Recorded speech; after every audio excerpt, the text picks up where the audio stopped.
Assalamualaikum warahmatullahi wabarakatuh. Selamat siang. Hari ini materi kuliah metodologi penelitian hukum pada pertemuan keempat, ya. Dengan materi pendekatan atau ruang lingkup penelitian hukum. Ya. Yang pertama, penelitian hukum secara normatif dan penelitian hukum secara empiris. Ya. Nah, ini beberapa literatur ya yang untuk mendukung pembelajaran perkuliahan metodologi penelitian hukum. Pendekatan penelitian hukum ini ada dua ya. Pertama, penelitian hukum normatif dan penelitian hukum empiris. Ya.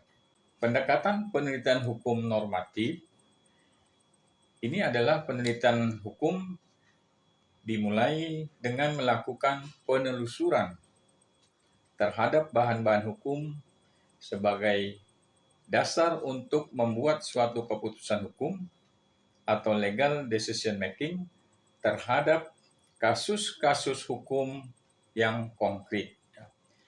Pada sisi lain, penelitian hukum juga merupakan kegiatan ilmiah untuk memberikan refleksi dan penilaian terhadap keputusan hukum yang telah dibuat terhadap kasus hukum, ya.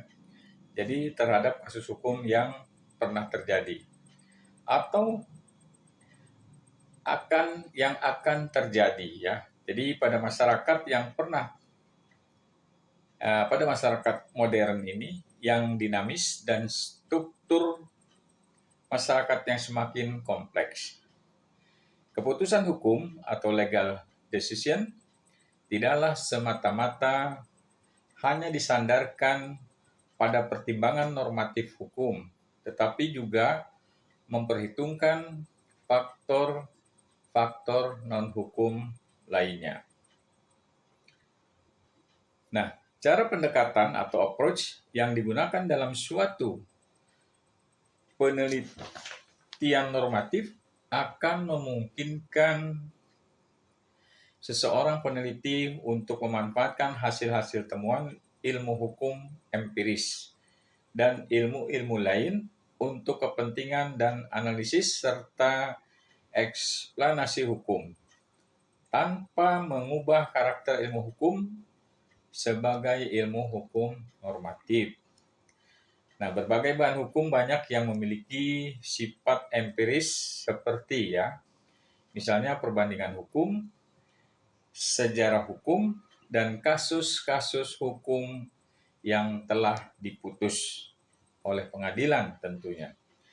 Ilmu hukum normatif dapat dan harus memanfaatkan berbagai temuan ilmu lain serta berinteraksi secara positif dengan ilmu lain, ya, khususnya ilmu hukum empiris, ya. Jadi dalam kaitan dengan penelitian hukum normatif dapat digunakan beberapa pendekatan. Nah, ini penelitian hukum normatif, ya. Nah, pertama pendekatan perundang-undangan, ya, atau stage approach.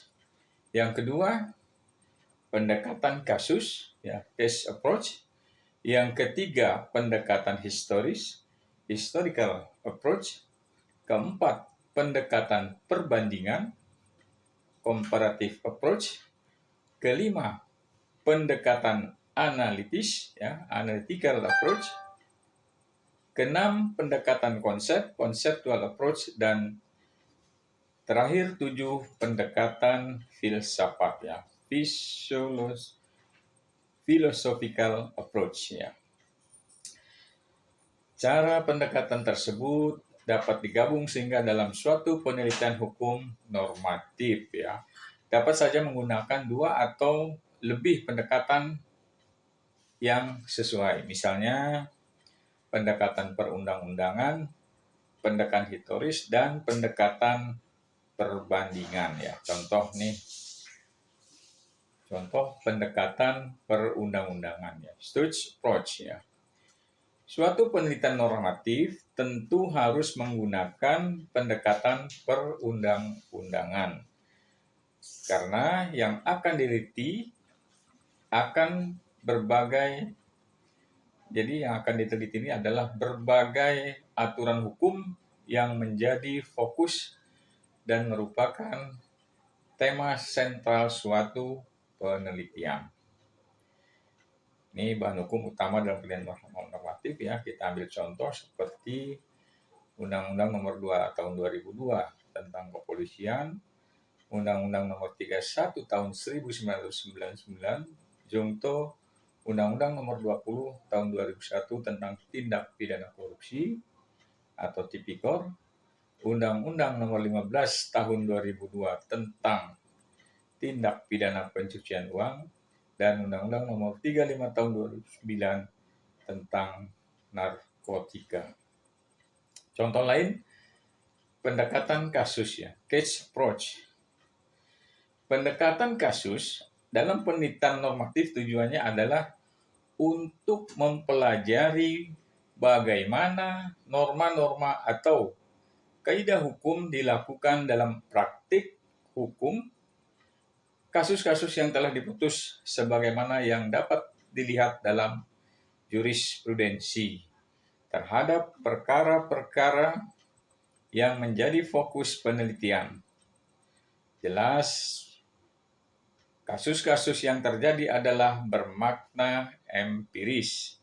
Namun, dalam suatu penelitian normatif, kasus-kasus tersebut dipelajari untuk memperoleh gambaran terhadap dampak praktik hukum, serta menggunakan hasil analisisnya untuk bahan masukan atau input dalam eksplanasi hukum. Nah, ini ada beberapa hal yang harus diperhatikan jika memilih penelitian hukum normatif ya, antara lain.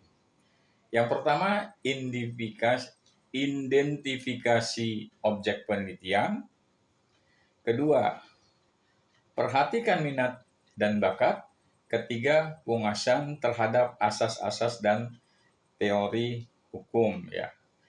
Jadi, identifikasi objek penelitian ini pastikan bahwa objek penelitian yang saudara lakukan adalah objek penelitian hukum normatif ya, jadi supaya jelas.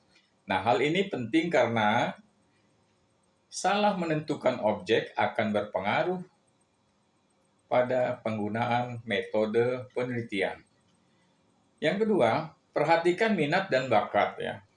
Dalam hal ini harus dipertanyakan, apakah memang minat dan bakat Anda dalam melakukan penelitian cocok untuk penelitian hukum normatif ya. Ketiga, penguasaan terhadap asas-asas dan teori hukum. Objek penelitian hukum normatif lebih banyak memusatkan perhatiannya pada hukum sebagai norma atau hukum sebagai bentuknya peraturan perundang-undangan. Asas-asas dan teori hukum berfungsi sebagai pisau analisis hasil penelitian. Selanjutnya, pendekatan penelitian hukum empiris. Tadi sudah pendekatan penelitian hukum normatif. Ya. Pendekatan penelitian hukum empiris atau istilah lain adalah penelitian hukum sosiologis atau disebut juga dengan penelitian lapangan. Nah, jika penelitian hukum normatif merupakan penelitian yang didasarkan atas data sekunder, ya, sedangkan penelitian hukum empiris atau sosiologis ini bertitik tolak dari data primer, ya, dasar, ya, yakni data yang diperoleh langsung dari masyarakat sebagai sumber pertama dengan melalui penelitian lapangan ya, yang dilakukan baik melalui pengamatan ya, observasi, wawancara ataupun penyebaran kuesioner. Penelitian hukum sebagai penelitian empiris ya atau sosiologis dapat realisasikan kepada penelitian terhadap efektivitas hukum yang sedang berlaku ataupun penelitian terhadap identitas hukum. Ya. Nah, penelitian ini juga sering disebut sebagai penelitian bekerjanya hukum, ya, law in action di masyarakat. Nah, mungkin itu saja ya untuk pertemuan hari ini. Terima kasih. Sampai jumpa minggu depan. Assalamualaikum warahmatullahi wabarakatuh.